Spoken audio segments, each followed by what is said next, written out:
ଆଜି ଏମିତି କ'ଣ ହେଇଯାଇଥିଲା ଯେ ଆମକୁ ଚଢ଼ିବାକୁ ପଡ଼ିଥିଲା ଗଛରେ। ଆସନ୍ତୁ ଭିଡ଼ିଓଟିକୁ ଶେଷ ପର୍ଯ୍ୟନ୍ତ ଦେଖିବା ଜାଣିପାରିବେ। ହ୍ୟାଲୋ ସାଙ୍ଗମାନେ, ମୁଁ ଆପଣମାନଙ୍କ ପ୍ରିୟ ସୁବ୍ରତ ସ୍ୱାଗତ କରୁଛି ମୋର ଆଉ ଗୋଟେ ନ୍ୟୁ ମିନି ବ୍ଲଗ୍କୁ। ଆଜି ସକାଳୁ ଉଠି ଜନ୍ତା ପାଖକୁ ଗଲାବେଳକୁ ଦେଖିଲା ବେଳକୁ ଗୋଟେ ବଡ଼ ମୂଷାଟେ ପଡ଼ିଛି। ଯାହା ହଉ 80 ଟଙ୍କାର ଫାଇଦା ଉଠିଗଲା। ମୁଁ ଯାଇ ସ୍କାଲାଇଟ୍ରେ ପାରା ଛୁଆ ଗୁଡ଼ା ଦେଖିବା ପାଇଁ ଯାଇଥିଲି। ଦେଖିଲା ବେଳକୁ ଗୋଟେ ଛୁଆଟେ ବଞ୍ଚିଛି, ଆଉ ଗୋଟେ ଛୁଆ ମରିଯାଇଛି, କାରଣ ତା ମାଆ ଆଉ ତାକୁ ଖାଇବାକୁ ଦେଉନଥିଲା। ତାପରେ ଆମେ ଚାଲି ଯାଇଥିଲୁ ରାଜିଗିରି ଗଲା ବେଳକୁ କିଛି କାମ ତ ଆମର ହେଇପାରିଲାନି।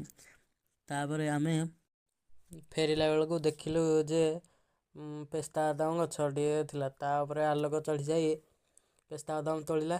ଆମ ଆଡ଼େ ଏହାକୁ ପେସ୍ତା ବାଦାମ କହନ୍ତି। ଆପଣଙ୍କ ଆଡ଼େ କ'ଣ କୁହନ୍ତି କମେଣ୍ଟ। ଘରକୁ ଆସି ପଇଡ଼ଟିରେ ଗୋଟିଏ ଚୋଟା ପକାଇ ଫାଳ କରିଦେଇଥିଲି, ପାଣି ସବୁ ଯାକ ବୋହି ଯାଇଥିଲା।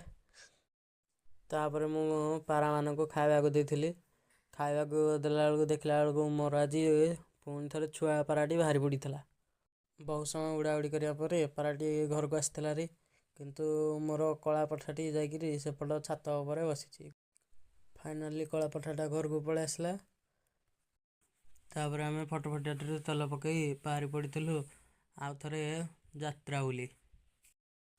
ଫାଇନାଲି ଆମେ ଆସି ଯାତ୍ରାରେ ପହଞ୍ଚିଗଲୁ। ତାପରେ ଯାତ୍ରାରେ ବୁଲାବୁଲି ଷ୍ଟାର୍ଟ କରିଦେଲୁ। ଫାଷ୍ଟ ଆମେ ଆଇସ୍କ୍ରିମ୍ ଖାଇଥିଲୁ, ତାପରେ ଆମେ ପଟାଟୋ ଷ୍ଟିକ୍ ଖାଇଥିଲୁ। ଯାତ୍ରା ବୁଲାବୁଲି ସାରି ଏବେ ବାହାରିଲୁ ଘରକୁ। ତାପରେ ଅଣ୍ଡାଟି ଭଲ ଅଛି କି ନଷ୍ଟ ହୋଇଯାଇଛି ଦେଖିବା ପାଇଁ ଅଣ୍ଡାଟିକୁ ଫଟେଇଥିଲୁ। ତାପରେ ପାରା ଛୁଆଟିକୁ ତଳକୁ ଆଣିଥିଲି ହେରି, କାରଣ ତା ମାଆ ତାକୁ ଖାଇବାକୁ ଦେଉନଥିଲା। ମୁଁ ତାକୁ ତଳକୁ ଆଣିଥିଲି ହେରି। ଆଜି ମଧ୍ୟ ଜନ୍ତା ବସେଇଛି, ଦେଖାଯାଉ ମୂଷା ପଡ଼ୁଛନ୍ତି କି ନାହିଁ। ମୁଁ ଏତିକିରେ ମୋର ମିନି ବ୍ଲଗ୍ଟିକୁ ଶେଷ କରୁଛି। ଆପଣମାନଙ୍କୁ ଭିଡ଼ିଓଟି କେମିତି ଲାଗିଲା କମେଣ୍ଟ ମାଧ୍ୟମରେ ଜଣାନ୍ତୁ।